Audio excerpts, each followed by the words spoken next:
Hello and good evening. So we are ready for. And I don't. Is, in some senses, it builds on the previous session where we started talking about distribution, extraction, power. This session is on land, natural resources, and infrastructure.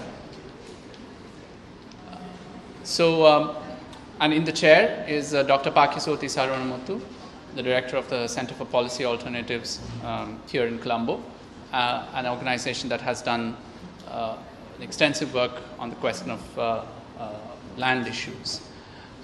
So with no further ado, let me hand over to Sarah. Thanks, Vijay, and good afternoon, everyone, and welcome to yet another interesting, topical, relevant panel on land, natural resources, and infrastructure.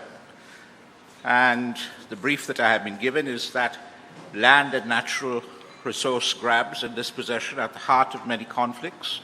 Transitions often augur both continuities and changes in patterns of distribution and accumulation of land and resources. How do we understand post-war reconfigurations of rural and urban geographies, especially large-scale infrastructural interventions that impact access to land and natural resources?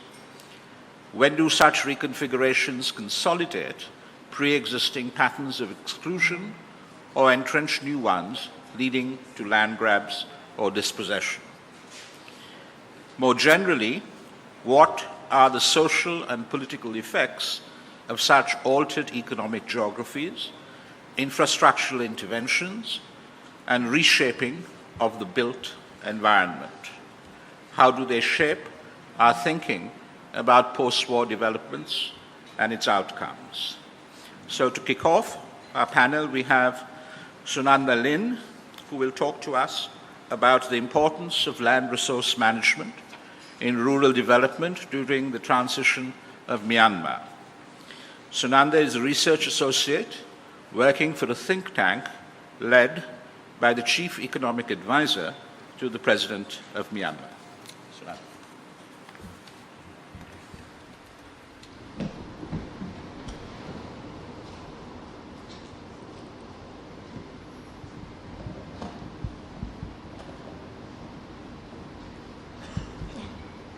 Thank you.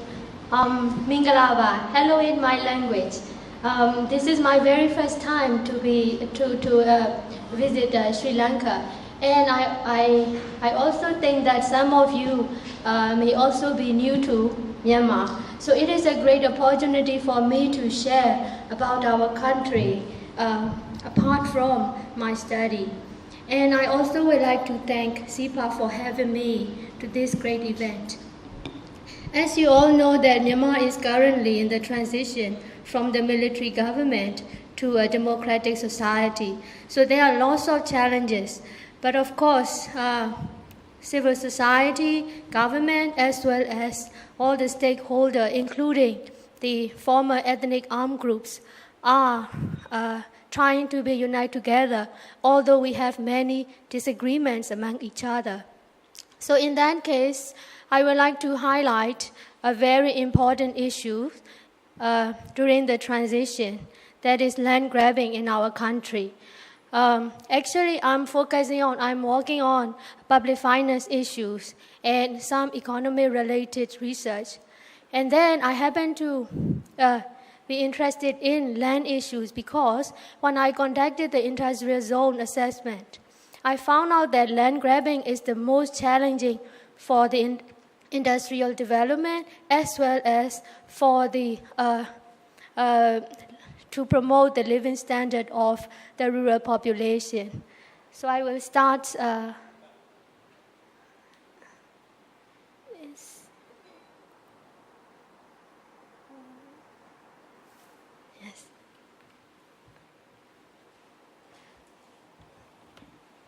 Before I start talking about the land grabbing issues, I would like to provide an overview of the pre-reform condition of Myanmar, and then I will talk about land resource management in our country. Then I will point out the major land grabbing cases, especially in ethnic states. And finally, I will also talk about the challenges and the reform priorities set up by the government. So before 2011, we had the military government from 1962. We were colonized by the British as Sri Lanka. So we got independence in 1948. Then we had a civilian government for a very short period. Then the military government stepped in the politics.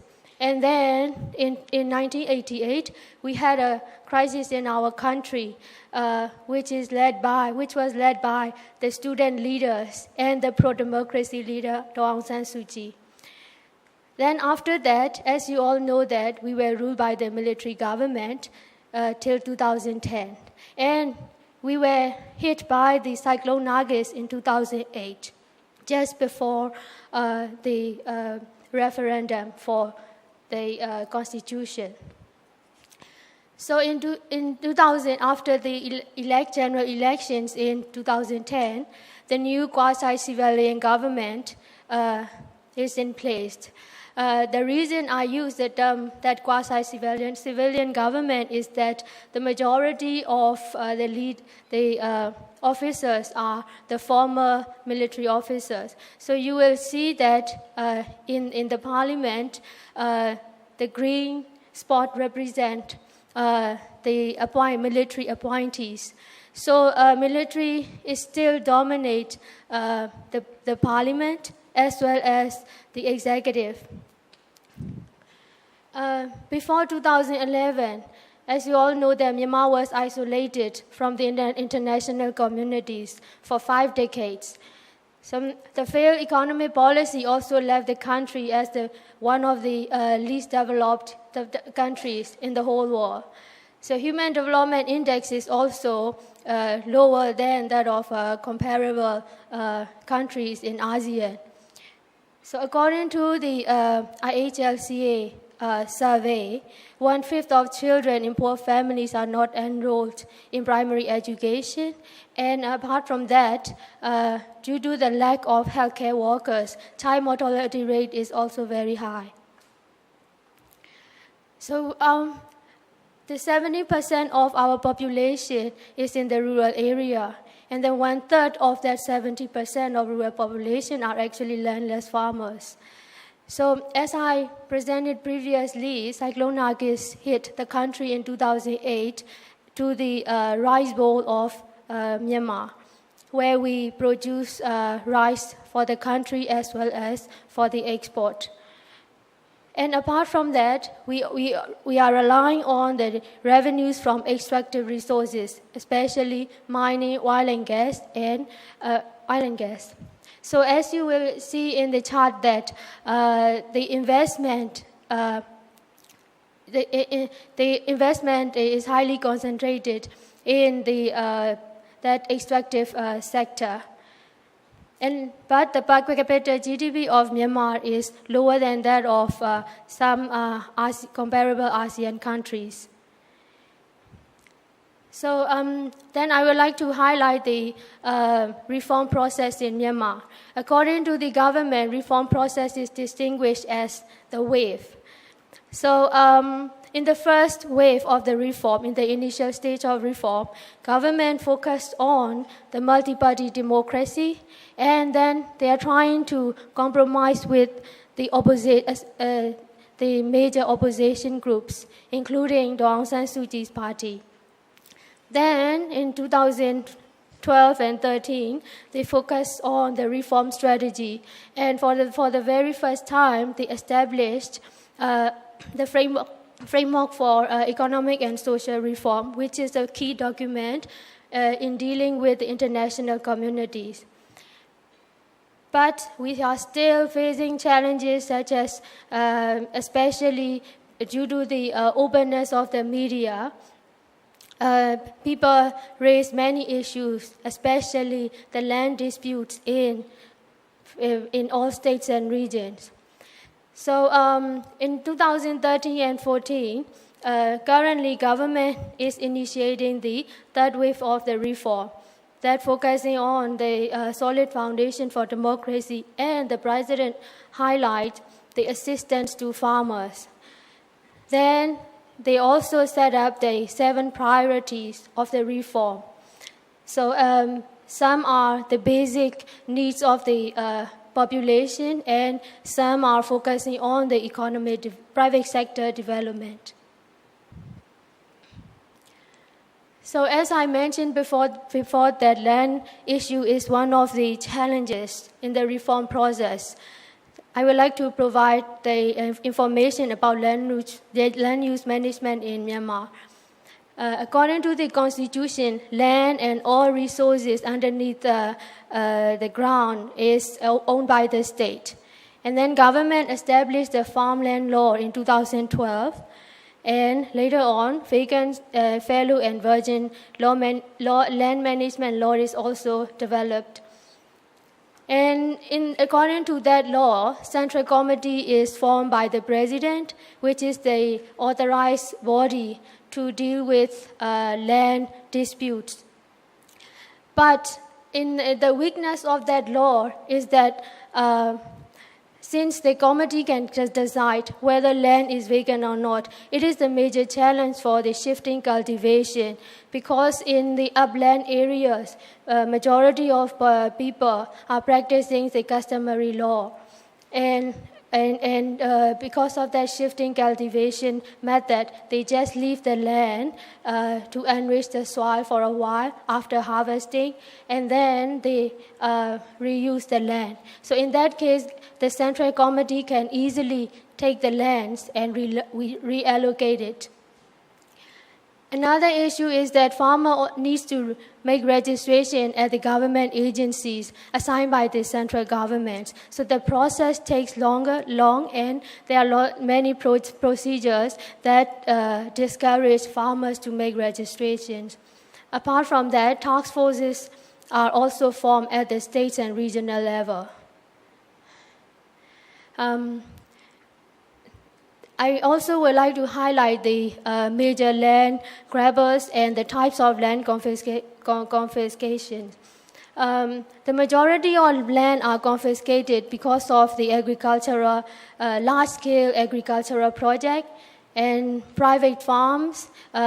Majority of private business owners are allied with the military, former military generals' businesses. And it also happened because of the large state-owned enterprises establishment, especially in mining, oil and gas sector. And it also happened because of the large infrastructural construction, and there are also unknown projects that the Myanmar government and other partners are doing. And the major land grabbers are, the top major land grabber is the armed forces, and ministries and departments also take the land, and local authorities as well as the private individuals and companies also can take the land. According to Myanmar Peace Monitor Group, this map shows that the mega projects are concentrated in the ethnic states. Ethnic states are near the border area of China, Thailand, India, and Bangladesh. So you will see that another map shows the conflict areas conflict areas in 2012. So in that case, the northern Myanmar as they have a conflict areas, and I will also talk about the reason why they have conflict. Because they have a Mysong Dam project, which is the bilateral business between China and Burmese government. Then in 2010 and 2011, because of the protest, the president, after the civilian government has stepped in, the president announced that during the administration, they will suspend that Mysong Dam. But of course, people do not know what happened after their administration, because we will have another elections in 2015. So another conflict area due to the land grabbing issues is that in central Myanmar, where the copper mining project is located. It is also the business between a Chinese company and Myanmar state-owned economic enterprise. And this is the picture that the government means that the police force show that rule of law is the key to attract and protect the foreign investment. So in that case, they mean that they have to control the protesters. So another major area of land grabbing is in the southern Myanmar, where the government and Thailand government is keen to establish the Dawei deep sea port. That project is also currently it has been suspended. However, it will be resumed after having the agreement with Japanese government and the Korean government, because in Thailand, as you all know, that the political situation is also unstable. So before I point out the policy priorities, I would like to highlight the challenges of the rural development and the whole reform process in our country. The very first thing is that we don't have a proper national land information system. And another thing is there is no comprehensive land use policy. And the law doesn't, as I mentioned before, that the law doesn't state the traditional rights of farm activities, especially in the shifted cultivated areas. And citizens have a very limitation role in participating in that land allocation, and the lack of transparency in land management is also a challenge for the land reform process in Myanmar. And finally, it is the reform process led by the President U Thein Sein cannot be achieved without handling that land issues properly. So, but what the government currently, especially starting from this year, is trying to establish is that land use management can be one of the components of bottom-up township plans. Because after 2011, one of the space for civilian is that there are bottom-up township plans in all states and regions. So in that case, they have somewhat space to be part of the land use management process. Another policy approach can be like a land reform needs to be accompanied by other reforms, because land reform alone cannot be comprehensive. That is why we also need to sequence all the reform process and we also need to strengthen the institutions and legal framework.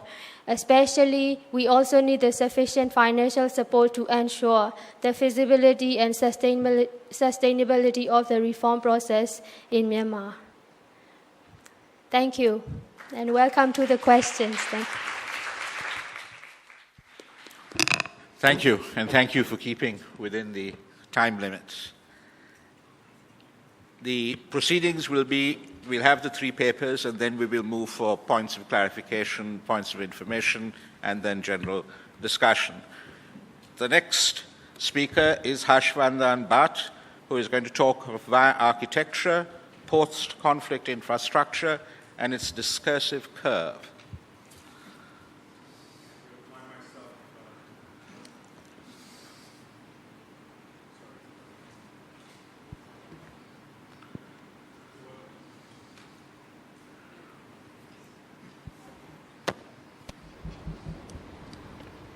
Oh, okay.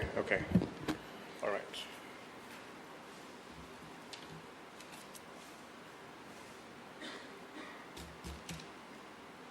All right. Well, great to be back in Colombo. Thanks for having me, Sepa. The work I'm doing right now with architecture and violence is part of a series of landscapes that we're exploring, trying to sort of extract rationale and political ideology in space. The example that this paper in particular entertains is the Rwandan example we're looking at, a place that I've come to love very much over the years.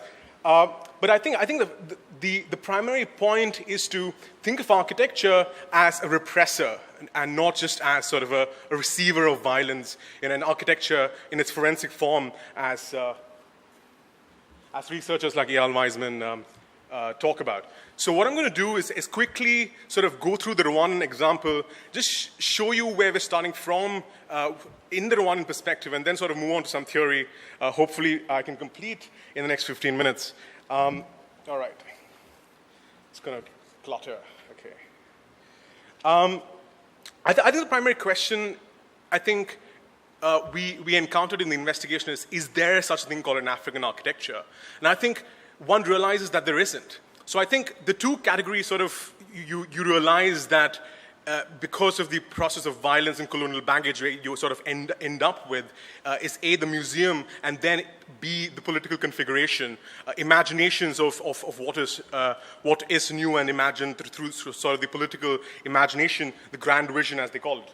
The rational relationship between ideology and architecture is no new conception within the framework of several intellectual histories of violence. Yet arguably, the contemporary situation post-modernity of global flows of capital-led infrastructures, of falsely perceived post-political spaces, caters to an ignorance and thereby a contemporary history of what architecture means and how architecture should be thought about within projects of post-failure environments.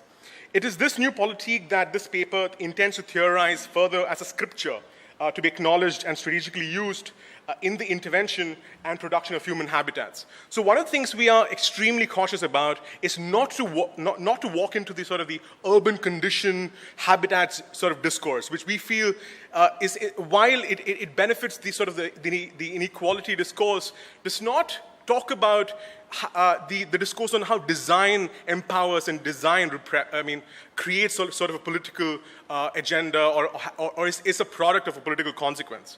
From visualizing post-genocide futures, post-displacement migrations, post-bombing stability, post-violence in all of its multiplicities, produces a very diverse basket of realities, a very diverse visual experience of what space is to different people. And I think that is really the primary investigation of this whole this investigation.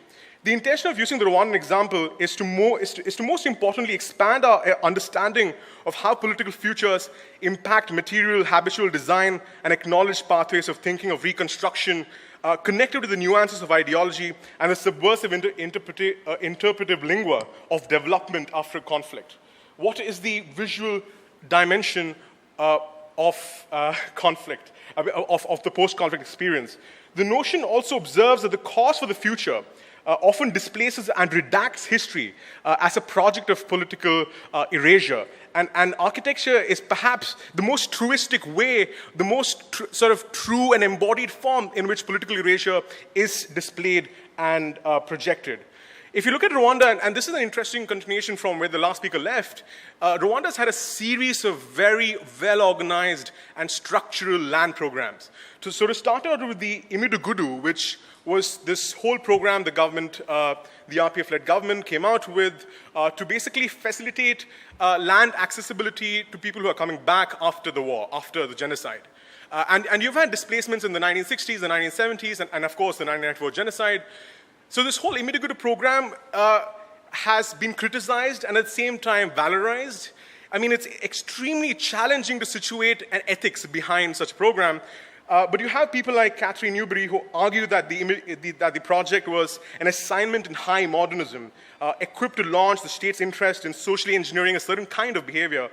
The kind of villagization is not unique to Rwanda. You've even seen this you've even seen this project in Nyerere's Tanzanian Ujama sort of initiative. The idea of collectives at least sort of reflected in spatial realities.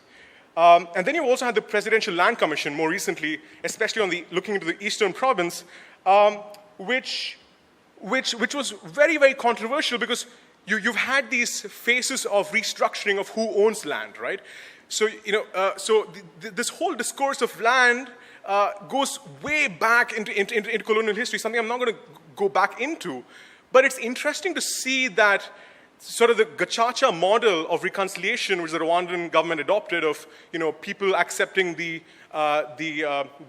perpetrator back into the community, has also been sort of reflected in space.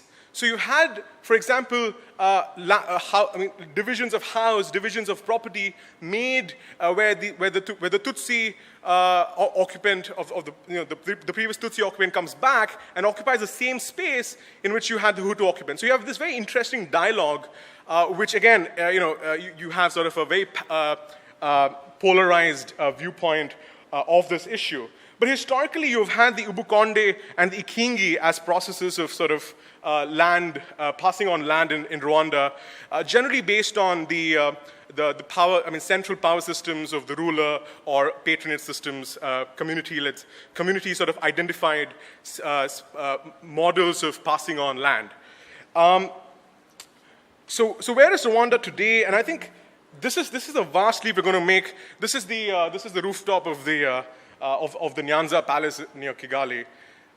You see a great use of technology being used in this entire process of spatial characterization, done in a very unique way. This is a sample of the collectives I was talking about. As the vocabulary of economic growth found itself adopted within the ministerial frame, a series of reforms emerged. One of them, for example, was the multi-layer integration of almost half a dozen ministerial agendas into one service-providing arm called the Rwanda Development Board, within the interests of improving investment, developing businesses, and also realizing strategic obstacles such as distance to port and large-scale industry. The leadership decided to take on the information and communications, ICT, agenda very, very seriously. Having attracted a leading American engineering university to set up campus, a special economic zone for IT, liberalizing the telecommunications sector, installing the country's first fiber optic broadband network, etc., generated the consequence of a far-reaching aesthetic production, which a lot of people forget to think about. With the 2010 Surbana master plan, a Singaporean firm, of 132 square kilometers of Kigali, Kagame's imaginary of visualizing an African Singapore went one step ahead. So Kigali had its first street signs in history about 2 years ago. These are the Kigali 2020 estates, not far from where I lived, sort of very reflective of the aesthetic production that the government is trying to make. This is how central Kigali is supposed to look like in a couple of years once the government actually gets the money to do this. This whole process of design has displaced hundreds of thousands of people. I mean, we don't really know the numbers. The government has some some relatively good statistics on this, but they've all been built. They've all been sort of resettled in other settlements in the peripheries of the city. An example of sort of the clearing done for the master plan. Again, the extensive nature. I mean, I invite you to just have a look at the Surbana plan because the amount of detail that the whole plan provokes is absolutely fascinating. And I think this is where sort of the dichotomy of the whole thing comes out into picture is how can we imagine such a future when the economy does not exist to sustain such an imaginary? And is such an imaginary even a good idea? Is it sustainable? Whose dreams are we sort of talking, I mean, whose songs are we singing in this production of aesthetic capital of sorts? The nature of the project visually, aesthetically, is neoliberal without a doubt. Capitalism with Asian values, as Zizek would perhaps call it. Of course, adapted to the Rwandan context here. The completed face of the Gachiro 2020 estates that I just showed you earlier, seemingly zonal, modular, reproductive as spatial products, replicate a European aesthetic of a typical house, replicas of each other scattered mathematically over a hill. Other extensions nearby have been built by Chinese contractors and Chinese workers. The Kigali master plan, I think, masters in a way the zonal sort of perspective of spatial planning. Let me for a moment, take on a metaphorical leeway. I mean, this is a Kigali city tower. This is Kigali's tallest building. Imagine Emmanuel the farmer walking into Kigali. It all looks great, but you're talking about 98% of the population not having access to any of this. I mean, of course, you can walk around, embrace the architecture, but in terms of services and products, it's almost meaningless. So I think this is where capacity, the whole different parallel conversation on capacity building comes into place. But in a landscape which is largely built with corrugated iron sheets, cardboard sheeting, local tiles, gravel paths to walk in, I think there's a real sort of silence in the imaginary gap of the two worlds. And so there's this sort of spatial confusion that this produces. So just to walk into some theory, what makes post-conflict infrastructure in all its further contention a very controversial parallax is its subjugated confusion as a modern discipline in placing itself either as a practice of the expert versus a community or a place-led practice. Who rebuilds? What determines a rebuild? Whose politics articulates the rebuild of a destroyed space?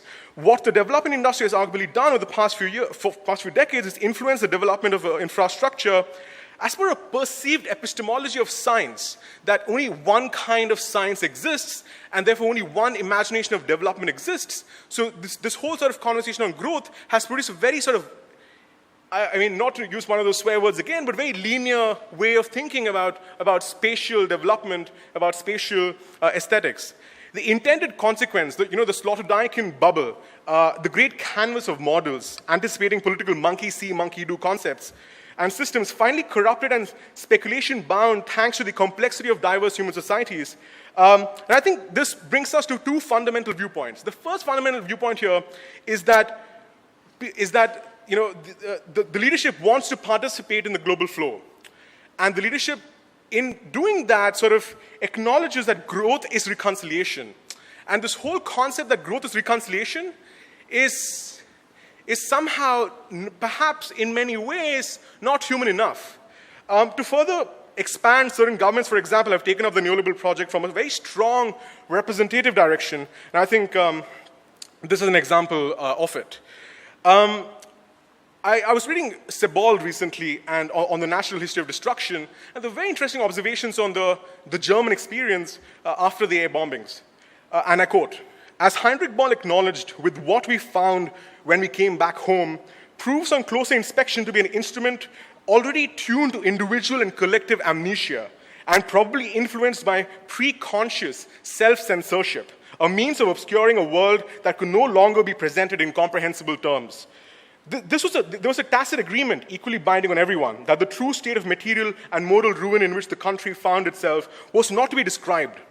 The darkest aspects of the final act of destruction, as experienced by the great majority of the German population, remained under a kind of taboo, like a shameful family secret, a secret that perhaps could not even be privately acknowledged. And I think the most fascinating thing in the post-war infrastructure discourse is how the post-war infrastructure, the whole discourse, how it never connects with the European experience. Although a lot of this material is coming from Europe. And I think that's the dichotomy of it. There's a whole recycling here, a recycling that space appears to feel like the way it was before.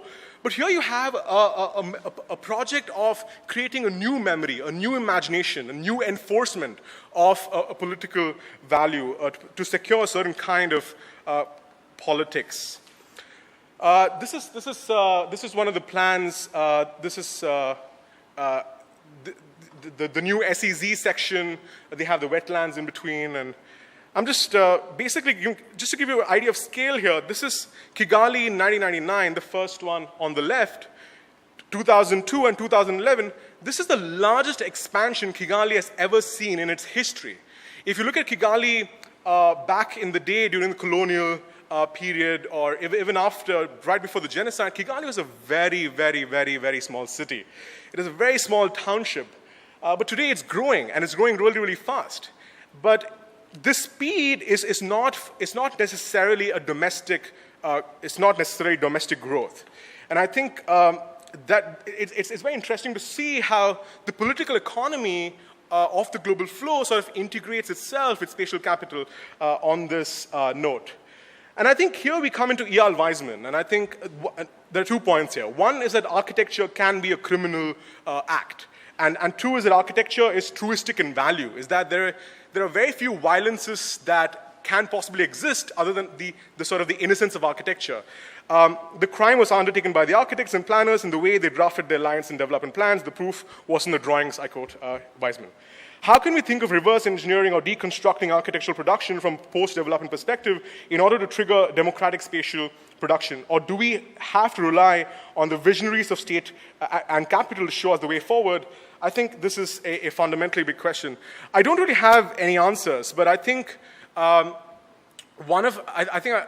last year I argued at the Finnish Architectural Symposium that we need to use indigenous practice and local material, humility aesthetics, ecology-friendly, low-cost, dignity-oriented planning, and the real sort of horrific reaction you get is quite sort of startling. This is Weizmann on Israel and Palestine. Much of what his work is based on. This is the Sebald Cologne image I was talking about earlier. The entire city was destroyed, except the church, of course, divine capital. But what you have here is an example of how today, even though this was completely flattened, when you walk around Cologne, you may not essentially experience that sort of sensation of destruction. There's some work that we're referring back to, turbo-urbanism by Kai Walker, where the entire project is looking into these abstract sort of buildings in the middle of nowhere.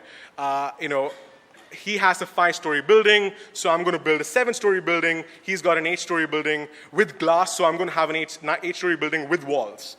So there's this whole sort of, the conflict's done. I mean, this is Kosovo we're talking about, but this is whole sort of turbo-urbanism, sort of metabolic nature of how space produces itself with human intention and money, which, if you think of the lack of planning mediation in this process, creates sort of for a very confused imaginary of sort of the spatial condition. Just to sort of end with Laurie Baker, and just to contrast with Pristina and this with Gyokowa. This is one of the central streets in Gyokowa, which is reconstructed as a community rebuilding exercise. You don't see those random abstract buildings. Anyway, Laurie Baker's work has largely been a phenomenal reflection of what I mean by a humble placement in this context. Baker recognized that architecture is never permanent. He recognized the possibility of designing dignified spaces using local indigenous practice and material open to innovation. Such strategic bricklaying methods that allow for cooling in tropical conditions and other tweaks in design that don't necessarily cost a lot of money, but empower the consumer of that space with an experience that uplifts. So what kind of phenomena are we in favor of? I think the primary intention really is to counter hegemony in architectural production after a sort of post-destruction project. While Western face of modernism, postmodernism, etc. displayed via architecture are symbolic of economic, social, and cultural experiences, I think the representational imaginary of global development should not ideally generate an obvious sanction of the copy-paste methodology of architectural production, immune to thought, cultural participation, and political commons acceptability.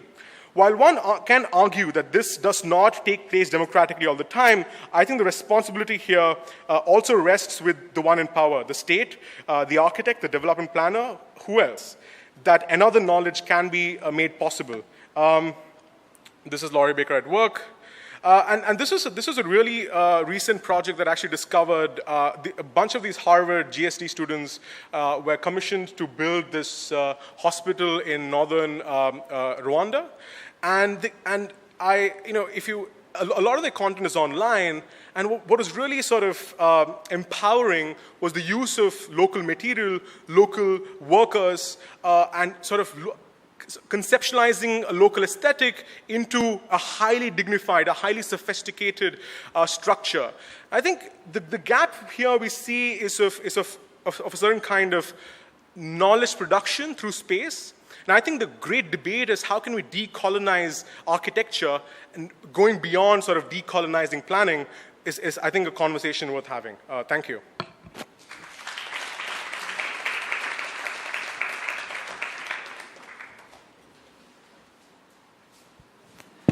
Thank you. Thank you again for keeping within the time limits as well. The final presentation is by Devaka Gunawardena. He's a PhD candidate at the University of California, Los Angeles, and the paper is titled The New Regime of Urban Accumulation, the Development of Colombo After the Sri Lankan Civil War.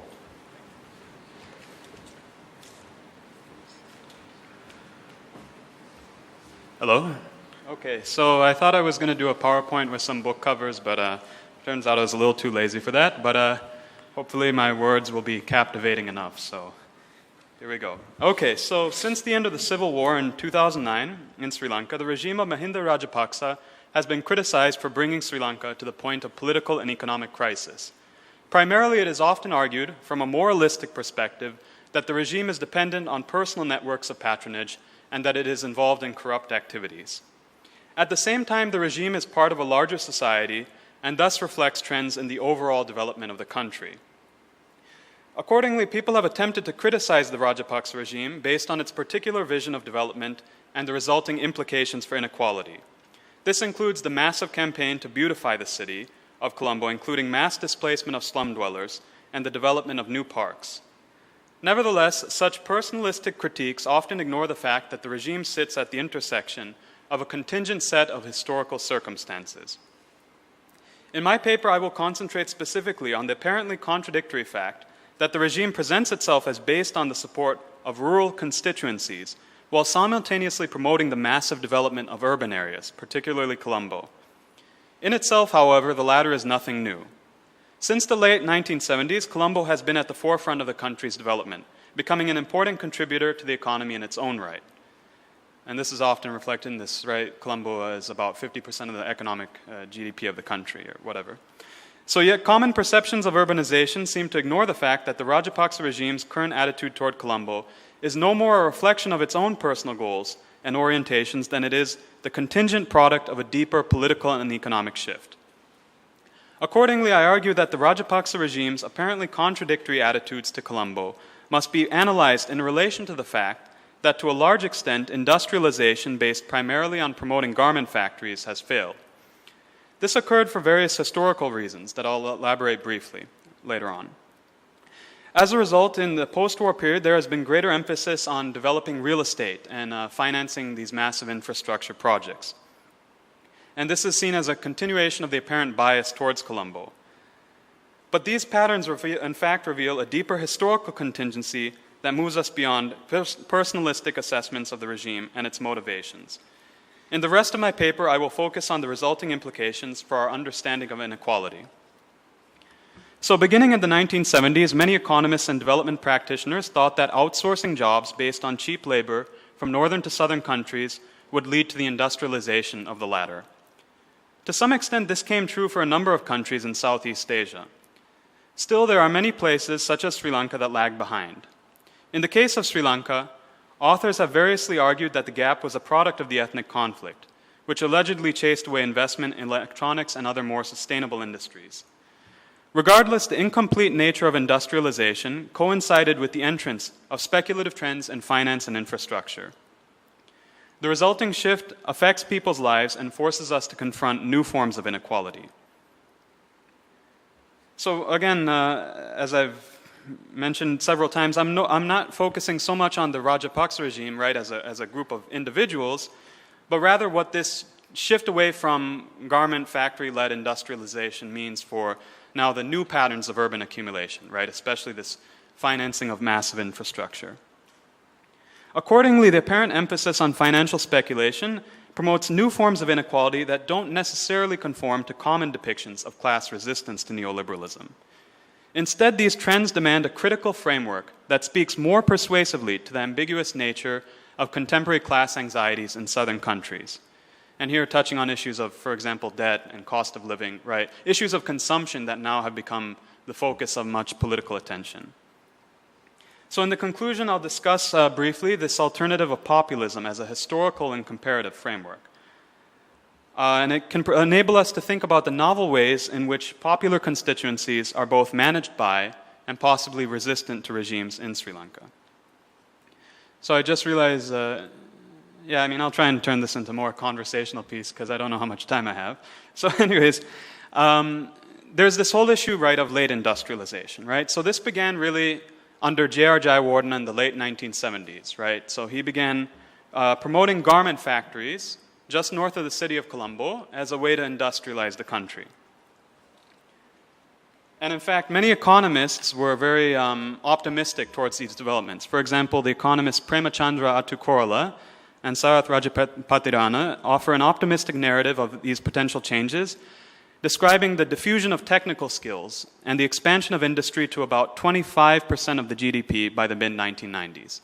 Again, much of it overwhelmingly concentrated in manufacturing and particularly garment industries. So again, this continued with other presidents. For example, Ranasinghe Premadasa, who started the 200 garment factories program. And this was designed to also expand into the other parts of the country, the rural areas.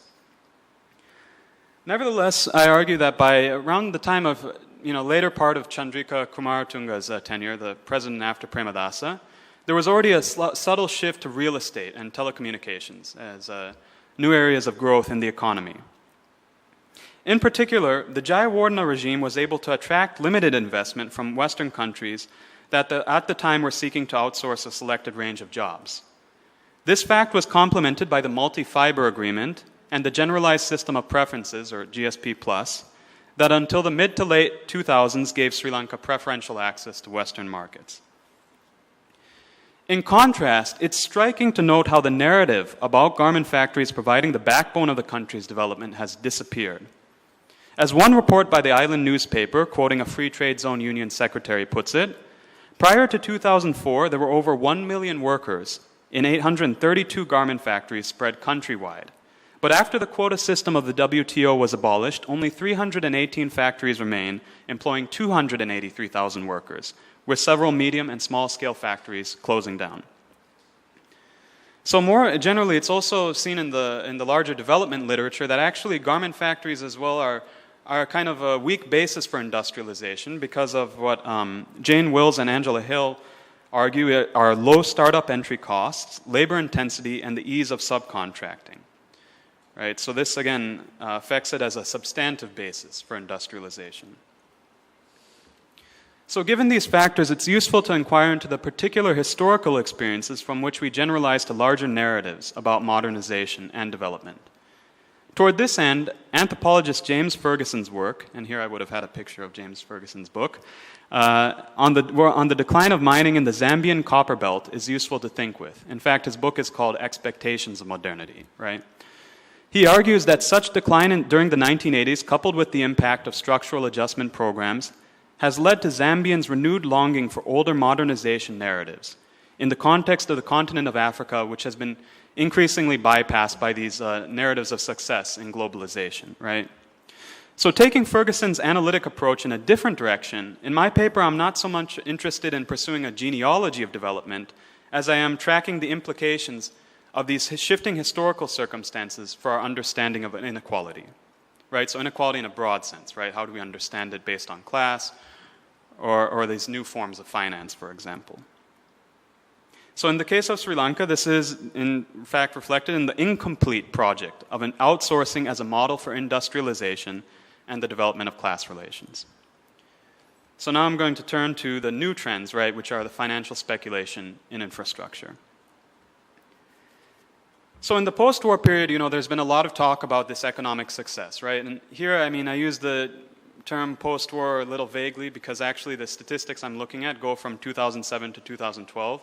So in fact, some of these trends were already beginning before the war ended, but I see it as a reflection of the larger thrust after the war. So, people often say, for example, the Rajapaksa regime has achieved, very high GDP growth rates of about 8% a year, slightly decreasing balance of payments deficit, and a modest increase in external debt from 42.5% to 49.5%. Nevertheless, we need to contextualize these abstract indicators and look at the actual shifts in specific areas of the economy, right? So people often talk about this as if we're going from industrial to service sector. But what does this really mean, right? Again, if we take this idea of the industrial sector, for example, as I've mentioned before, a lot of this underpinning was garment factories, right? So what is the new implication of the turn to the service sector, right?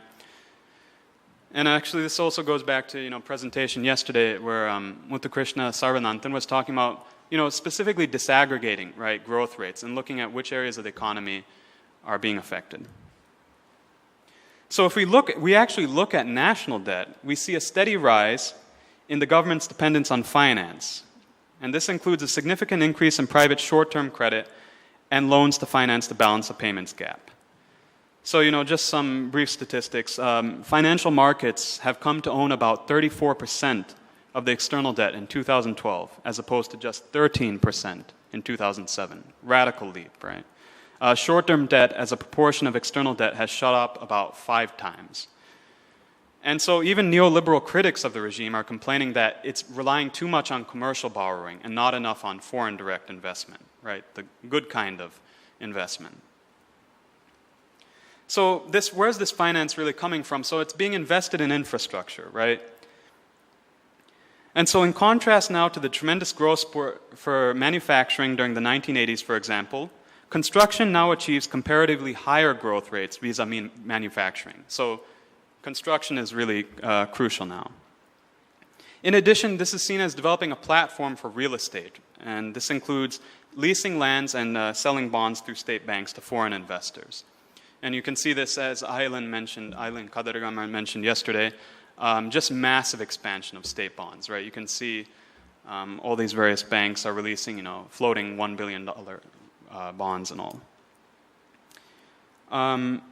So I argue that the shift is a product of several factors, which I can only briefly mention here. These include contemporary discourses of Asian prosperity, the global hegemony of finance capitalism, and historical limits to neoliberalism, specifically outsourcing that I described in the previous section.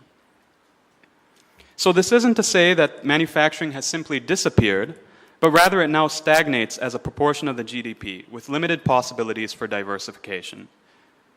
The question is, what do these macroeconomic trends tell us about a political economy, meaning how social relations of inequality are organized?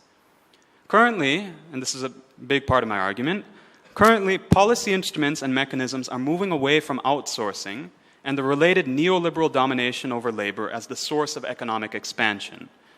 Instead, they are turning to finance as a means of redistribution among classes, resulting in the expansion of elite networks of accumulation, as seen in Colombo's development. So I propose that this, in fact, may account for the difficulty in identifying contemporary class struggles in Sri Lanka. Moreover, documenting this process is where policy-making discourses could benefit from the conceptual toolkit of the social sciences.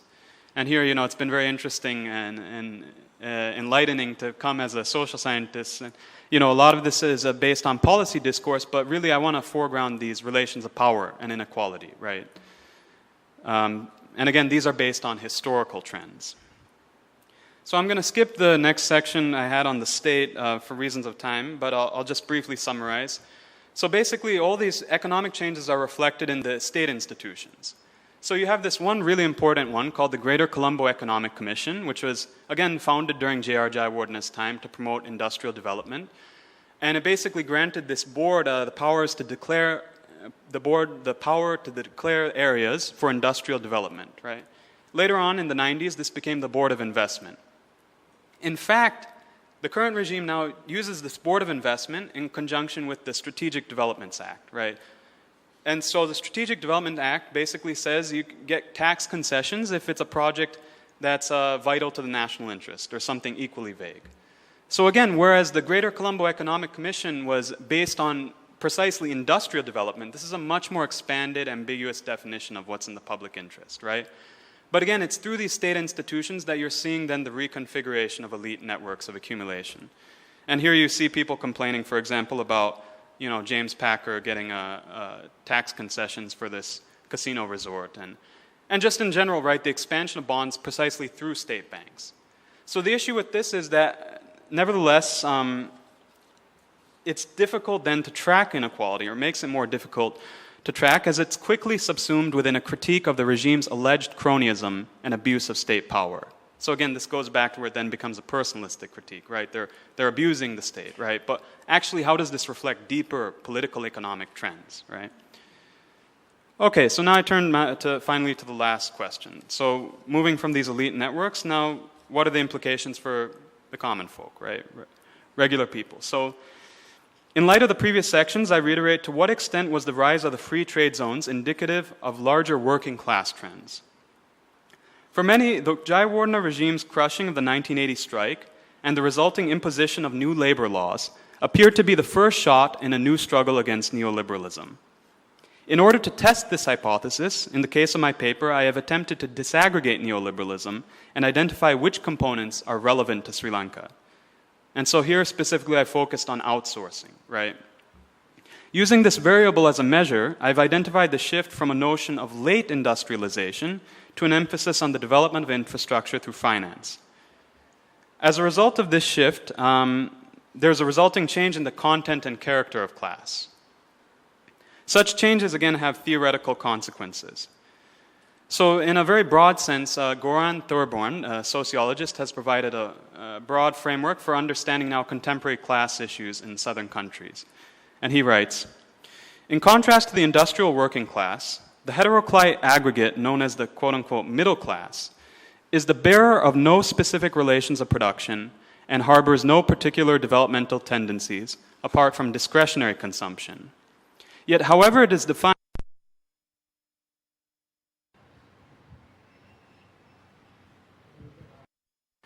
its salience growing with the decline or disorganization of the industrial proletariat. The rising middle classes of the global south merit particularly close attention, for they can be crucial in determining political options.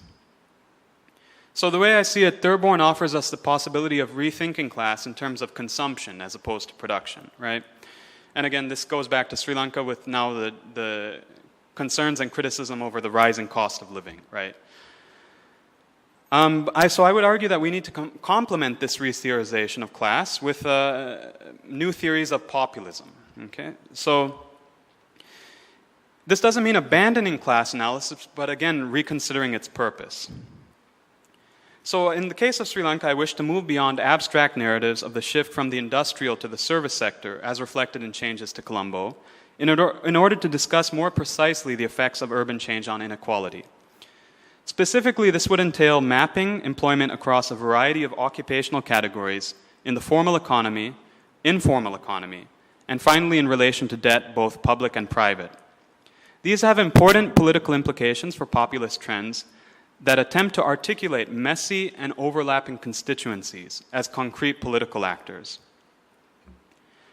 So to give you an example, how do we think about the working class? For example, what does it mean to talk about a working class in a context where a rural family, for example, has different members of the household in garment work and the free trade zones, another member going to the Middle East for migrant work, and someone else engaging in agricultural labor, right? So again, while occupations may still articulate together to form class blocks, such as what I've elsewhere referred to as a new lower middle class, the geographic and political implications are by no means straightforward. As a result, there is the increasing predominance of a flexible populism in the absence of the straightforward integration of classes within an overarching class struggle. Nevertheless, the disparity between rural and urban areas threatens the constituencies on which the Rajapaksa regime in particular depends for political support. given persistent discourses of rural authenticity. So in this regard, the regime, again, it presents itself as based on these rural masses, right? And this is why you see, for example, Mahinda wearing the what is it called? The sartaka, exactly, right? So that he is in fact a member of this rural society. But so it's a way of managing this contradiction, right? The fact that actually overwhelming economic focus is now on Colombo, right? And so the regime manages it through these populist programs such as Divi Naguma. And in this way, it attempts to articulate its own version of the distinction between urban elites and rural masses. In many ways, this relationship appears to parallel the ambiguous boundary between urban and rural areas in other countries across the region, such as the unfolding political crisis in Thailand. And you all might have seen how, again, Thaksin Shinawatra was considered to be supportive of these rural masses, right? And the rebellion against him, the protest movements against him were seen as by these urban elites, right? But nevertheless, he was thrown out of power. So I just want to end by saying that even though the regime is trying to manage this contradiction, actually it can be outmaneuvered, right, by others who appropriate populism and again develop the implications of this growing inequality, such as rising cost of living. So in this regard, populism can be used to both manage constituencies, but it in fact may eventually exceed these boundaries and become a thoroughgoing critique of the existing political dispensation. To an extent, Premadasa's regime may have approached the latter, though it was based on an authoritarian character trapped within the complex politics of counterinsurgency. So I have a few more thoughts on for example, Partha Chatterjee's work on political society, but I won't discuss that now. But essentially, just to sum up briefly, again, there are historical circumstances underpinning the shift between regimes, right? So again, this idea that garment factories can sustain industrialization and development of class relations. And again, many then typically frame this as the class struggle against neoliberalism, right? Free trade zones have become a preeminent sign of this class struggle against neoliberalism. But what are the new, more difficult to track, kind of more surreptitious ways in which wealth is being redistributed among classes? And I think finance is an important way of looking at this. And again, it involves people's everyday concerns and anxieties because you then have to think back to all these issues with cost of living and the increasing immiseration and debt of the masses. So thinking from these broader dynamics of inequality, we can start to move past these very individualistic critiques of the current regime and beyond. Thank you.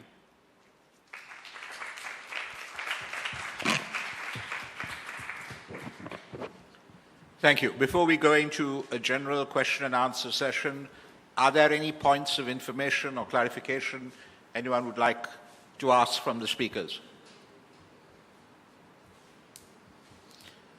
No? No points of information.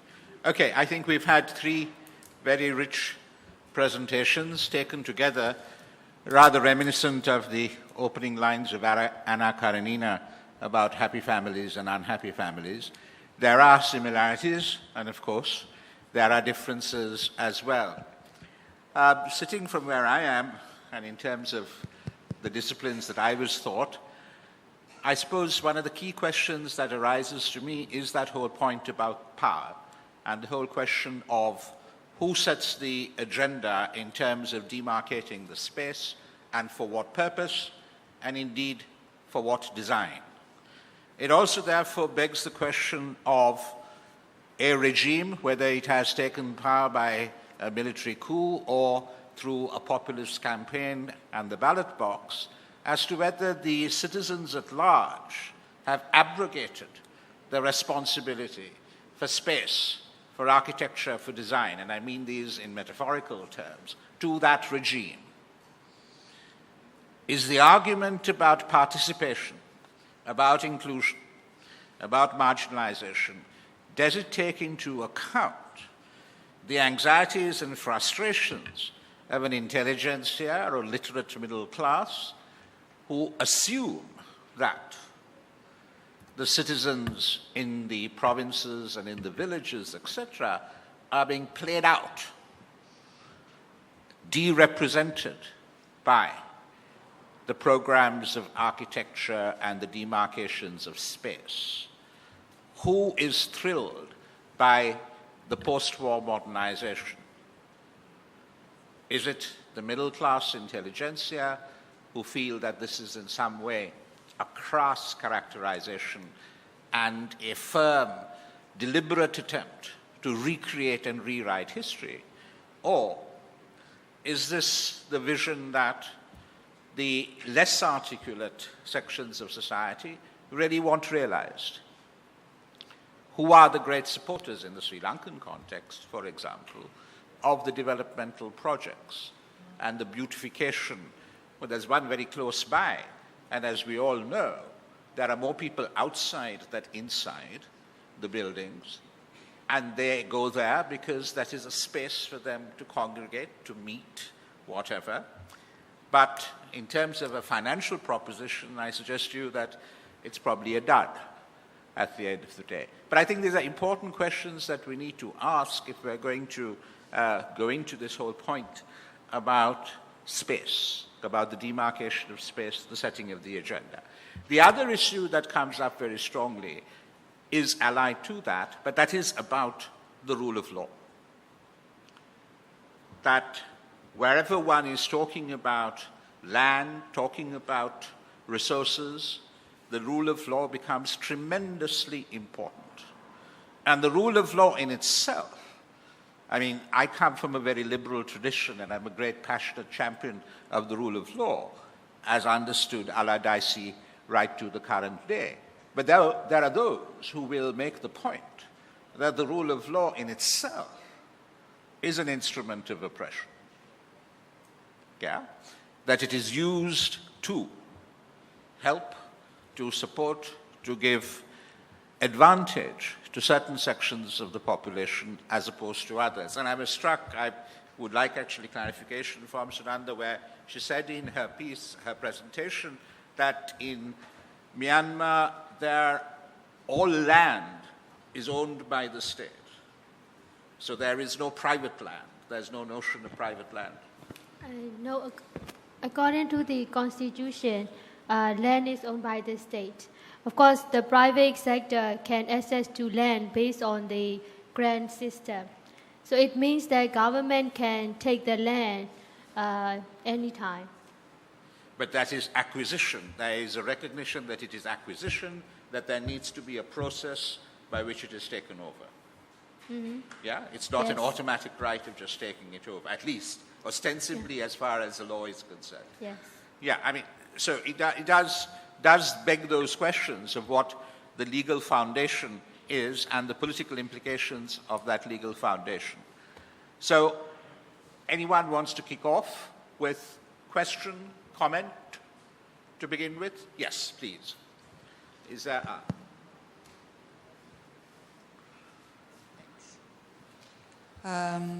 my question is for Harshavardhan. And I think it's fascinating, your presentation, and I've been always interested into, looking at how architecture or space has been shaped by power structures, social dynamics. And what I think comes clearly from your presentation is that architecture and space in Rwanda has been shaped by social processes. But I think that what you could maybe push further in a later stage is also the political use of architecture as a very powerful tool. I mean, do you think there has been any message to be delivered?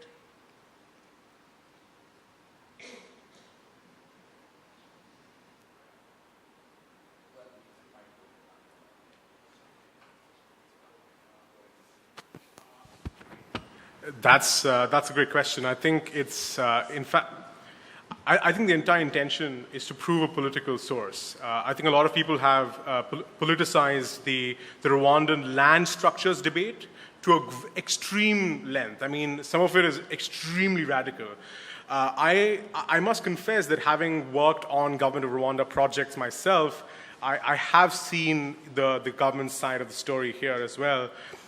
So my intention here is not to walk into the land debate because it is fundamentally politicized. In fact, one of the causes for the genocide in 1994 was land itself. So, and previous histories of violence in 1960 and 1970. So land structuring is intricately human and political. Architecture is something we are working on right now, and it is in a way consolidating the state's power, consolidating the state's representation in the international economy. The World Bank's obviously hailed Rwanda for its, for its business index and East to Business Index. You've had all of these numbers that have come up in Rwanda, but it's largely elite consumption. It's the diaspora that's coming back. It's the expat economy. It's very Kigali. One of the views that I think the Rwandan government has held for a very long time is that if it works in Kigali, it will work everywhere. So Kigali for the government has been an experimental project. So there are two sort of opposing dialogues here. One is that you talk about development, we will show you development. So I think that's what Paul Kagame has always said. On the other hand, you also have this sort of this vernacularity issue where we're just talking about, well, this is of course a small group of rights, conversation there, but on the larger segment, there is this sense that it is not reflective of the Rwandan economy. This production of space is not reflective of what the economy really is. So it's a very sort of disconnected production of space being done through political power. I mean, it is exclusively the enforcement of political power. There have almost been no protests to the entire displacement that has taken place in Kigali. Everyone seems to be very happy. So again, there are anthropological questions here. There are rights-based questions here. But I think I must say that I think one should consider the intentions of the government, but at the same time be critical, but I think there's got to be sort of a balance to it, and not sort of fall into the Rwanda studies criticality discourse, which I've tried to avoid. Ahilan?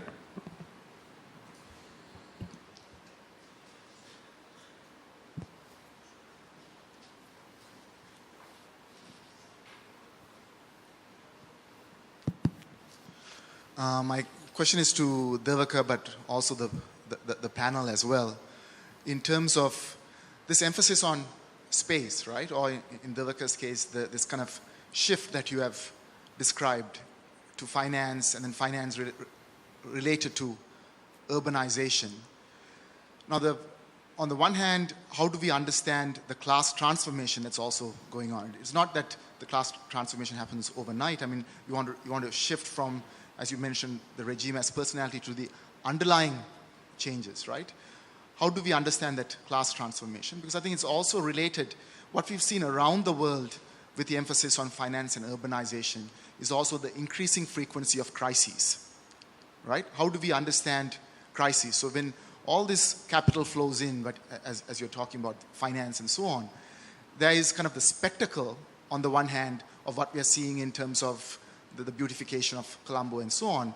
But what we've also seen around the world is that, and much more quicker, there is a crisis, and there is the kind of, what happens to fictitious capital in that context, right? And when there is a crisis, how do then, sometimes we may not be able to understand the kind of class transformation fully until there's a full cycle of this spectacle, boom, and crisis. And that's why I also want to push you a bit. I mean, you started out by saying that you don't want to focus on the personality of the Rajapaksa regime, and they are playing this sort of populist balancing act. But what is beyond the fall of the Rajapaksa regime, right? What is the kind of class forces, the transformation look like? Because towards the end of the paper, I thought you were focusing too much again on what this means for the Rajapaksa regime, but not in terms of the underlying changes in class formation.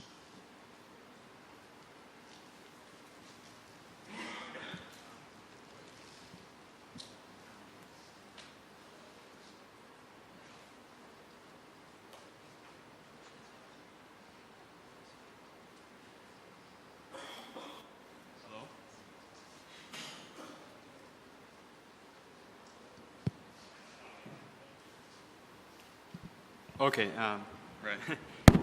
Thank you for those questions. So, I guess briefly, I mean, I'm still thinking out this issue myself. So, I mean, I don't know. I mean, I think in terms of crisis, the issue I have with this narrative is that it forecloses certain understandings just as it opens up others, right? So, it kind of presses us to act, right? But it's also, in some ways, to me, not taking into consideration the ways in which people are currently living, right? It's kind of predicated on what's going to happen in the future. But what are the new relations that are emerging in the present, right? So how do people live with that?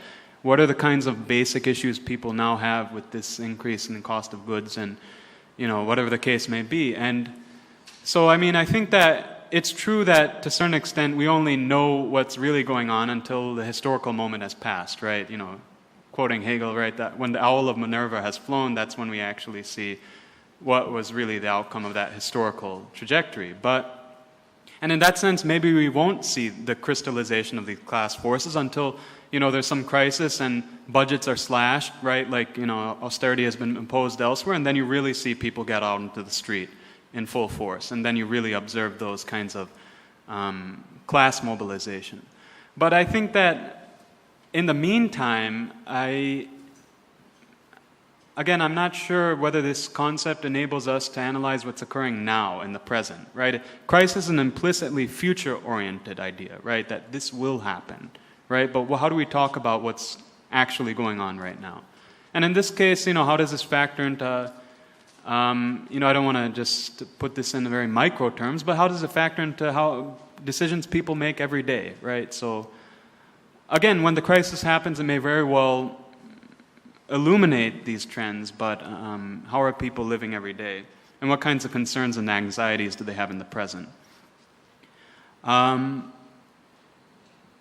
the second question you had, which is what's beyond the Rajapaksa regime? Well, I think in a sense, you always articulate a solution within the present. Again, it's always within the present. So when I say that the regime can be outmaneuvered, that implicitly is presenting an alternative. It's to say that this isn't the only political option, that in fact there are other ways of thinking about this whole issue of, you know, populist programs and how do we, right, generate a mass constituency. And this is why I also always turn back to the Premadasa example, right? Because again, here was a figure who was really very contradictory in many respects. But you see different people appropriate his legacy in different ways, right? And you do have these people who see this massive expansion of social service programs under his tenure, you know, Gamudava, Sevana Sardana, what is this, Million Housing Program, right? These are potentially, they can be articulated and expressed as a different understanding of, you know, again, popular citizenship. So, again, I think, you know, it's not so much about predicting or trying to make a blueprint, okay, what's going to happen next, but rather saying, okay, within the present moment, how do we think about inequality in a larger sense while developing our solutions within a critique of the regime? So I don't know. I mean, in that sense, you'd actually have to probably turn back to the past, right, to look at other examples and see what you can adopt from that.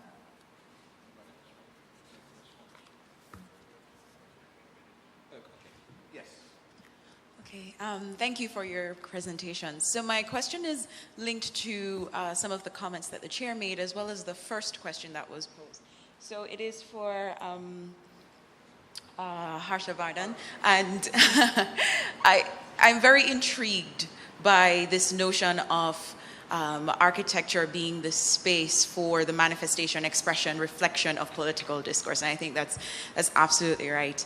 And in the Kigali case in particular, you mentioned that you know, there's this sort of discourse as manifested, displayed in the architecture itself, has been characterized by silence, by a sense of taboo, by a sort of willful and deliberate imposition of a political imagining, if I caught that correctly. And this resonates very well with me when I think about other, you know, manifestations of political discourse in Rwanda. In response to the first question, though, you kind of said that there's been no protest to, like, I understood it to mean no protest to the sort of capital investment itself. But I'm wondering if there must be this display of power dynamics in the space, the architectural space itself. So how does protest, if not protest, at least resistance manifest itself in Kigali? You mentioned the use of local labor and local material outside of Kigali with the building of the hospital, but is it that protest is really not there, or has it just transformed itself in the space of Kigali?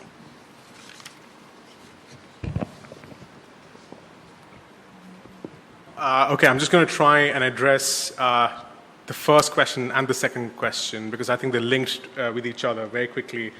There has absolutely been no protest, no resistance. I think you may perhaps spot a rebellious song being played in a bar in one of the neighborhoods, but that's it. I haven't heard, or there is no documented case of protest or other forms of resistance. There have been cases where, you always have the international media speculating on these issues. So it's always, this question always seems to be sort of the last line in the article or in the sort of news report. It's the nature of Rwandan society, it's the nature of the Rwandan state. The Rwandan state has always delivered great development results, even in the Habyarimana regime. I'm not going to get into all of that right now, but absolutely none, absolutely no resistance. To connect it with class, I think it's a very, very intricate texture here. Rwanda is is the only country in the world. I think the other country in the world which has no British history, or colonial history, and is part of the Commonwealth. So you had the Rwandan Patriotic Front come to Rwanda and save Rwanda from the genocide. But you talk about a large group, a guerrilla force that has overthrown governments in other parts of East Africa, that a large chunk of whom, people who were born in Uganda and other English-speaking countries. So recently, there was a change from French to English. The entire education system in the country, went on to English overnight. So when you talk about class, the consumption of Kigali are essentially, you have consumers like me, expat capital, and then you have consumers, diaspora capital. So people who have lived, so I have a friend, for example, who's lived all his life outside Rwanda, who's never been to Rwanda except for last year when he was there for a visit. He's a Rwandan passport holder, and there's a considerable community of diaspora capital. So that's Kigali. Beyond which, the watchman who guarded my house earned probably 15,000 francs a month, which is 1,500, a little more than 1,500 rupees, which is 3,000 Sri Lankan rupees. So he operates because of subsistence farming. So he's got some potatoes to go back to at the end of the evening, and he doesn't expect more. That's the kind of divide you're talking about, right? And that's the large section of society. So that's the silence I'm talking about. That's 98%. Of course, the government will tell you that there is no extreme poverty. People are not dying in Rwanda. I must say that people dress well. There are there's an ethos to a certain kind of livelihood and lifestyle, which the economy sort of the economy sustains. But there's a radical gap. He's not going to walk into any of these coffee shops anytime soon. I wonder whether I can put that question to Devaka and Shananda in terms of where is the resistance? How is it demonstrated? Who is demonstrating it? Would you like to?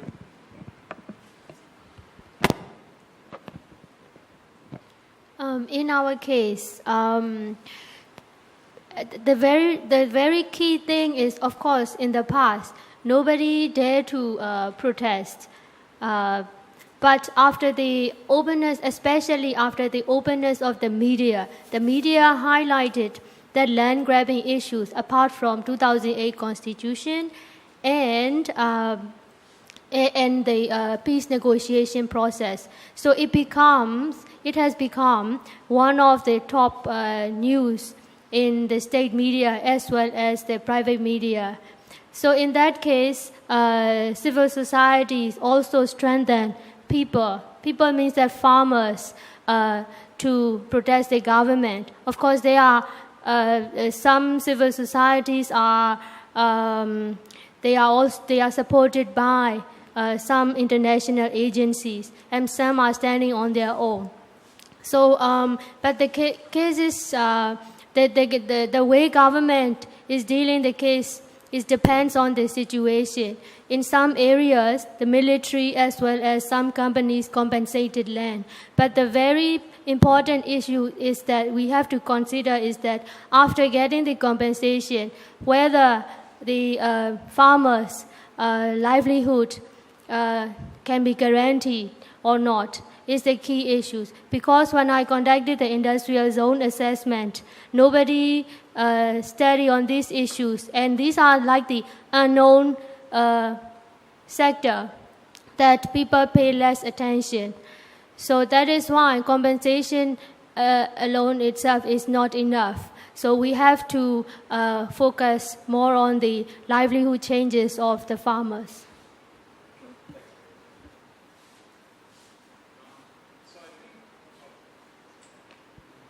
Hello? Okay.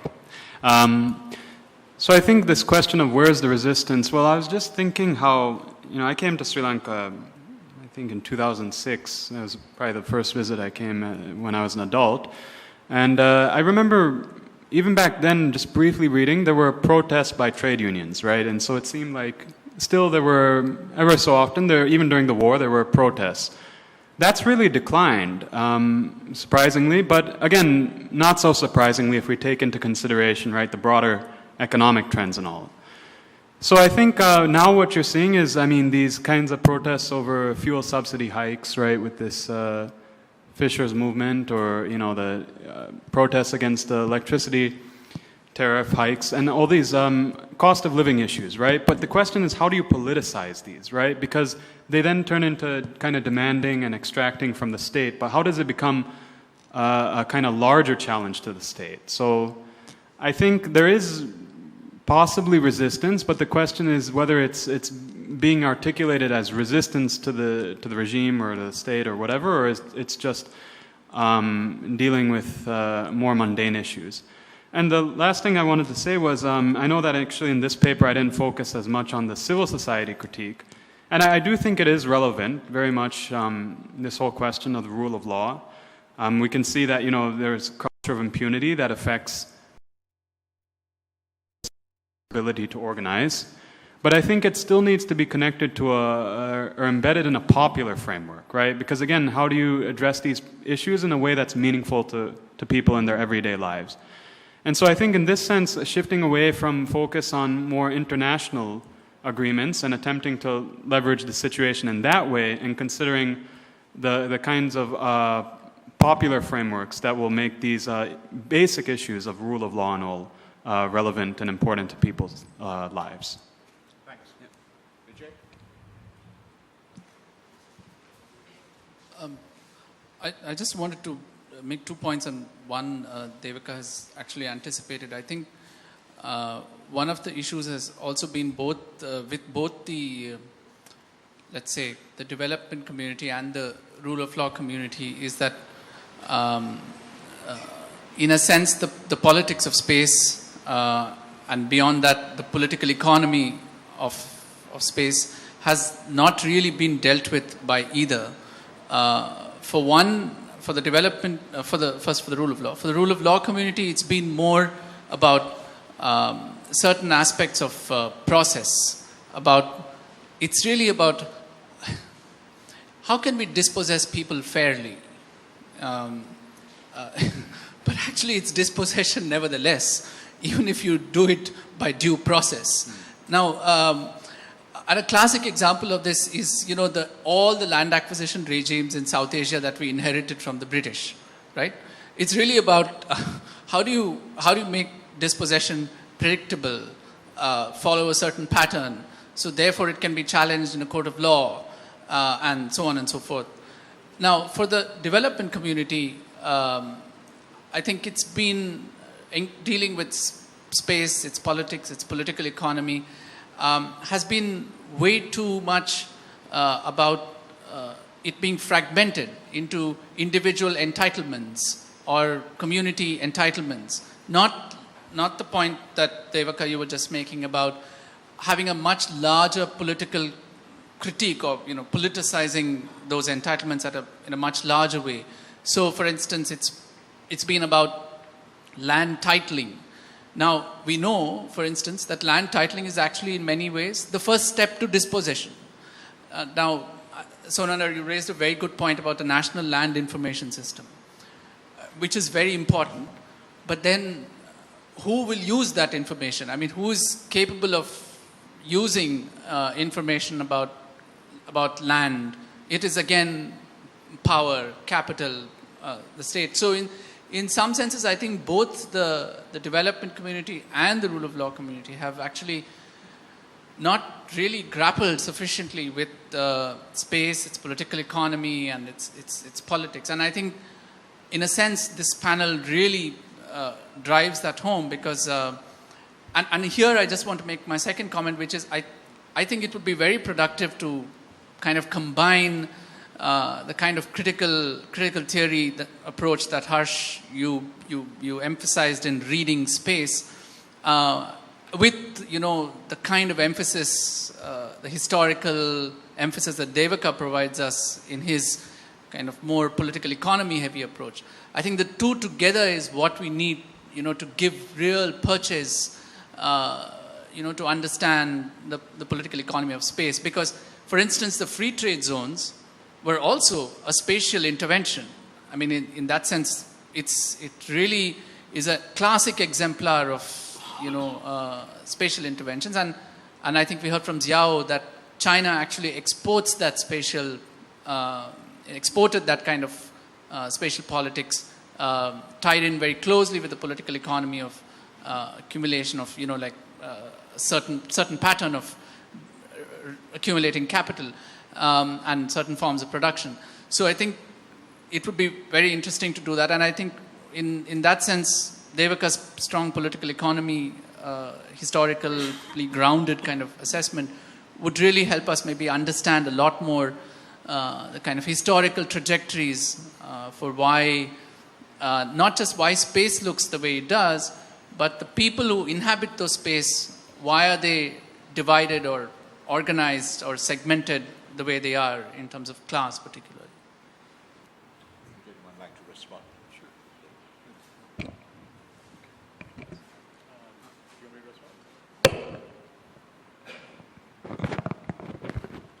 I couldn't agree more.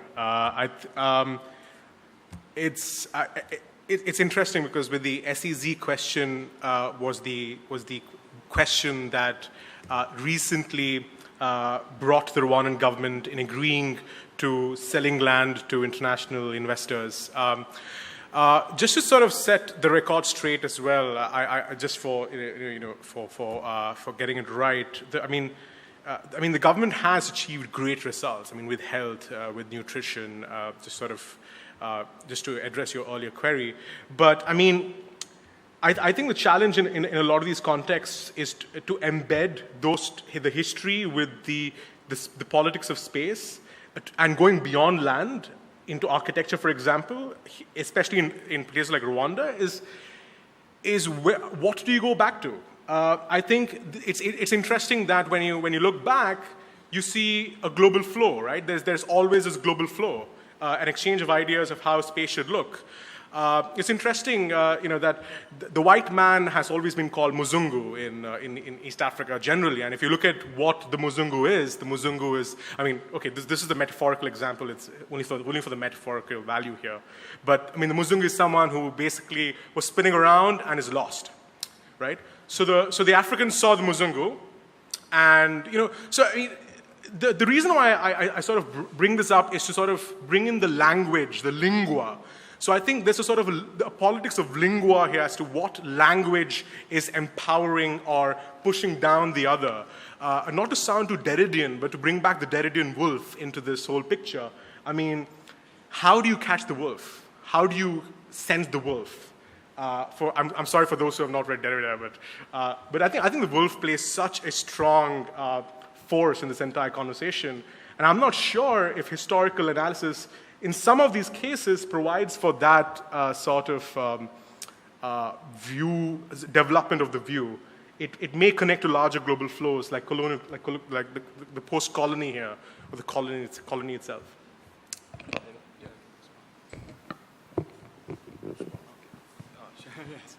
I actually haven't read that part of Derrida, but read some other stuff. So yeah, thanks Vijay for your question. This is just a brief comment, but I'm always curious though what we mean by these different communities, development community, the rule of law community. Who are these people? I'm just wondering because I'm new here, so maybe eventually I'll understand all the what do we call them? Implicit references. So anyways, just briefly though, I mean, I think for me the issue is not so much neglecting this whole question of space or aesthetics or architectural features, but rather contextualizing it. Because every now and then in the scholarship, I mean, I'm an academic, so we see these trends in the academy, and you see terms pop up like affect or beautification. And all of a sudden it comes out of nowhere, and you're wondering, why are they talking about beautification now? And I mean, it's not to say that it's not reflected in policies or practices, but to say, why now? Why has this term become so popular? And so I think that's really where I'm talking about political economy, is exactly as you said, why? Why is this occurring now? Not just as a policy, but also why we're talking about it in this way. So I think, I mean, it's good if people talk and discuss the aesthetic features of built environments, and there's tremendous scholarship on Colombo as well. People, Nihal Pereira and Sasanka Pereira and others who have looked at these issues, Jagat Munisinghe. But for me, again, in terms of contemporary context, I don't want to get immersed in that paradigm of beautification and then get trapped within those assumptions of, oh, is it beautification, or how do we resist within that paradigm? I want to actually ask, in what ways are they looking at Colombo? In what ways are they trying to develop Colombo? And how does this reflect a historical trend, right? So that's basically. Hi, thank you once again for this time. And I had a comment, and I think it goes, I take it from Vijay and also the chair, who provoked us with the concept of resistance and what happens to resistance in post-conflict societies. And I think it relates to all the three presenters. And I was thinking about the space that we are sitting in. This is also, I think, a very specific space of class, of privilege, and of a very particular language. And it brings us to the historical process at times like this, when societies over the world came out of various violence. Maybe it was the world wars, maybe it was different kind of conflicts, and the dilemma that was there between the intellectuals, maybe university educated, funders, donors, research institutes, people who were thinking about resistance, and the most dispossessed, and those who really lost out in the entire conflict. That made me think about, I think, Harsha's example of the security person who guards your house in Kigali, who gets 3,000 Sri Lankan rupees, and somehow that resonates actually very well with Colombo today, because the janitor who cleans the women's restroom gets 3,000 Sri Lankan rupees per month and has 3 children who goes to school. And so this is actually a global connection of trauma, and also I think the urgency to require new methodologies, not only to critique, but also, I guess, as policymakers, as students, as teachers, to think about new methods of connecting. What is it? What happens at these times of huge transitions? Thank you. Yes. Good afternoon. Hi, Sarah. Jennifer Heinemann from York. This is so exciting to talk about space. I'm a geographer, so I get all I don't know, stirred up. And thank you for the discussion so far. I have a very brief question for each of you, so I'll keep them as short as I can. So Nandar, Linn, I really enjoyed your presentation. Thank you. I'm thinking as an indicator of post-war for Myanmar, that return of so many displaced people in exile, particularly in Thailand, would be a good indicator of development and of post-war. So what, if any, are the land entitlements or other entitlements, material entitlements, for those returning that might make that a real prospect? Harsh, I really enjoyed your paper, and I quote you said, I think, architecture as a repressor was a theme you wanted to explore. And this, of course, conjured Haussmann, 19th century Paris. Let's clean up Paris. Let's make wide avenues, nice parks, beautify. And Devaka, your talk picked up on this theme as well. And Sara, poetically, the idea that there are more people outside of the arcades than inside really got me thinking. So I guess my question to you, Harsh, is there an emancipatory architecture, one that is somehow... Lefebvre says that space produces social relations, so surely there's got to be something better.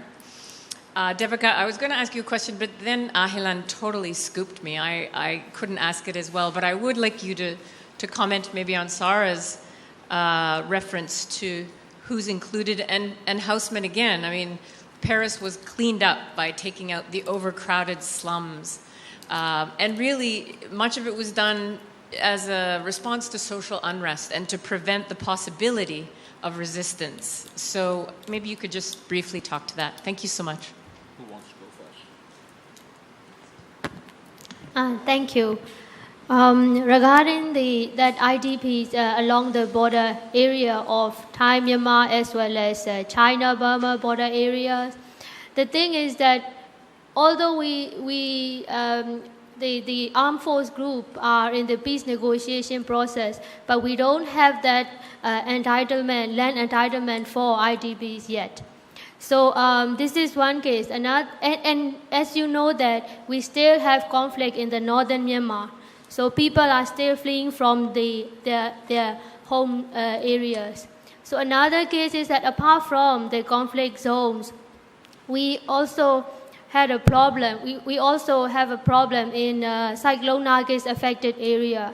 So land allocation is also not clear and it's not transparent. In that case, people in that delta area, they are trying to settle in the urban areas of Rangoon region, the former capital city of Myanmar.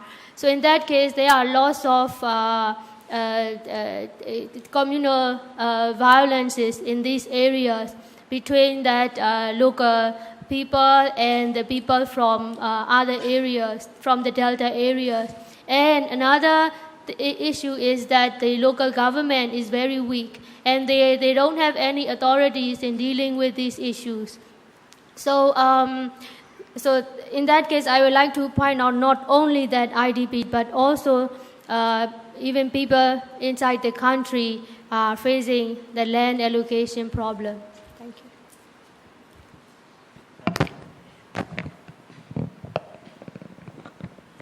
Okay, I'm just very tempted to quickly respond to Dolly. Ways of knowing. I mean, this is thinking of alternative epistemologies is something that the project the collective I'm with right now, criticality.is, if you're curious, is the website, where I'll also be putting on the rough draft for the paper and the other post-architecture sort of reports that are coming up soon.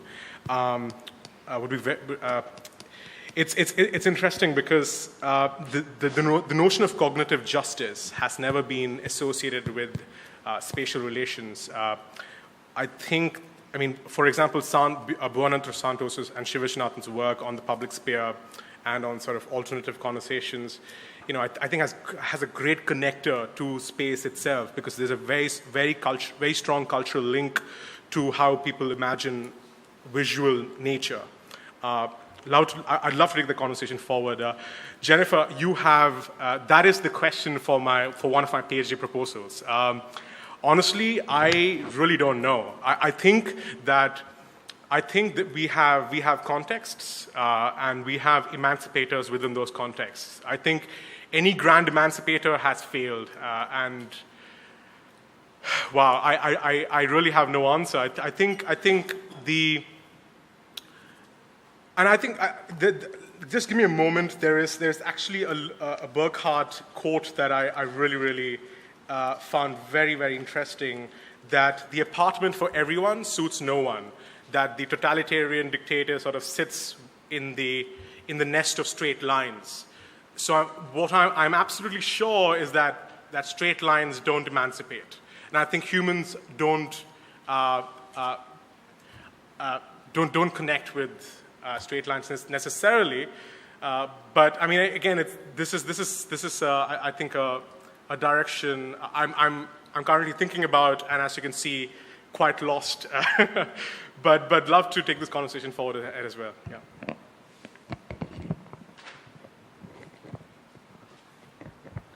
Okay, thanks again for bringing me back to the spatial implications of this whole question I've raised, right? And what's the meaning and significance of the urban, in the case of Sri Lanka, Colombo?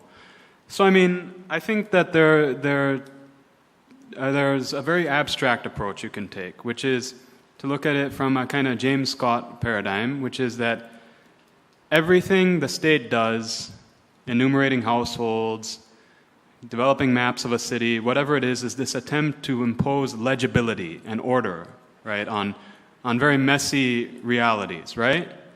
And the converse of this is then the idea that people resist through these informal practices.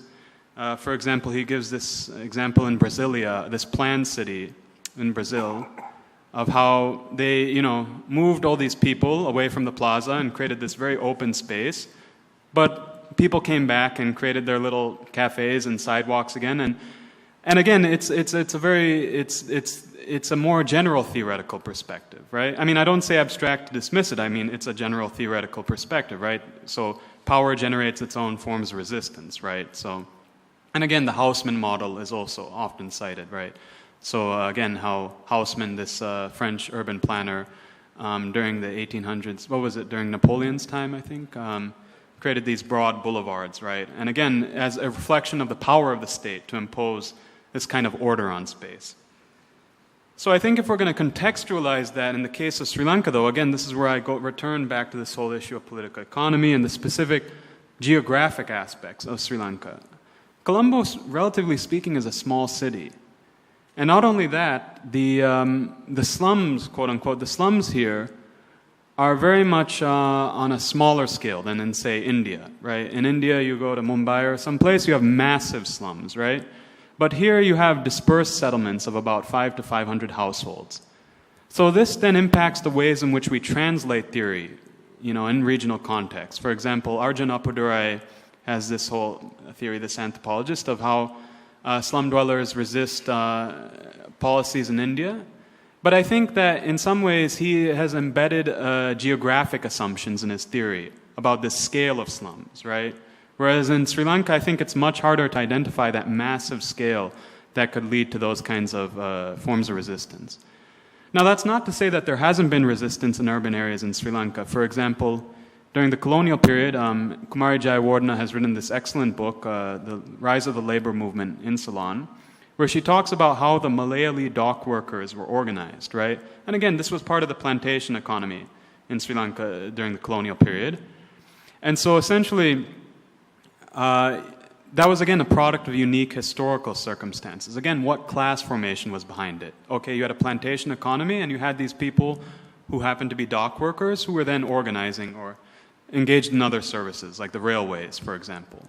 So that was a particular period of Sri Lanka's history. Now, again, if we're going back to this question of resistance, this is then maybe my research. I haven't done it. I mean, this in the sense that I haven't done the ethnographic research yet. But I mean, yeah, you could imagine that maybe people resist in subtle ways through, say, the informal economy, right? Or again, to take the counter approach, right, which is the everyday weapons of the weak, right? How do people resist? But I mean, in terms of a larger historical formation or class forces or whatever it is, visible movements within the city, I don't really see it in the contemporary period. Yeah. Anyone else?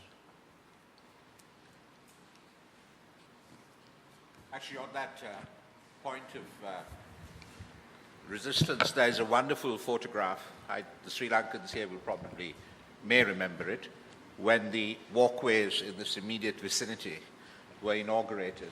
A beautiful photograph because it tells so much about the situation that we're in, of the Secretary of Defense and Urban Planning pointing to his brother, the Minister of Economic Development, the trajectory of one of the walkways.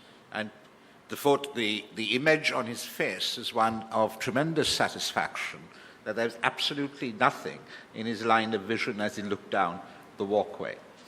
No resistance whatsoever at all. Anyone else? Any last minute comment, question? Anything that the panel would like to say? No?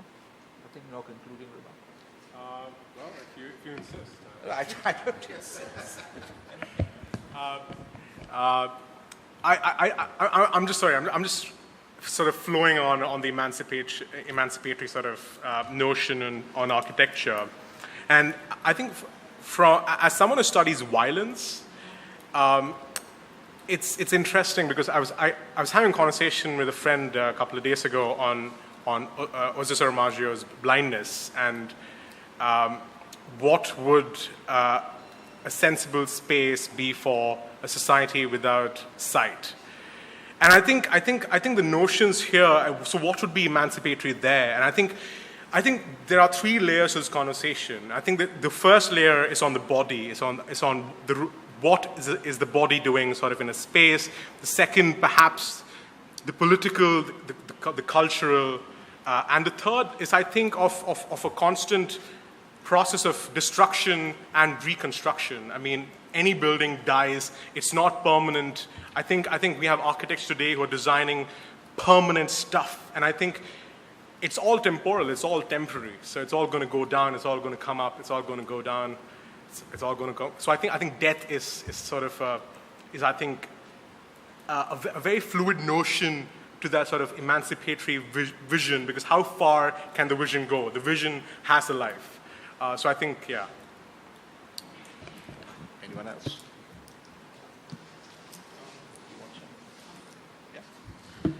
Well, when I was asked to chair this panel, I was given very strict instructions, written instructions from Vijay as to timekeeping and how much each person was allowed. And I think we have not only kept to it, we have perhaps exceeded his expectations as well. So, thank you very much to the panel for an extremely rich discussion. And I think the important point here, I mean, yes, death is a process, but this is a conversation, and I think we have reinvigorated it to a certain extent, and that's what's important.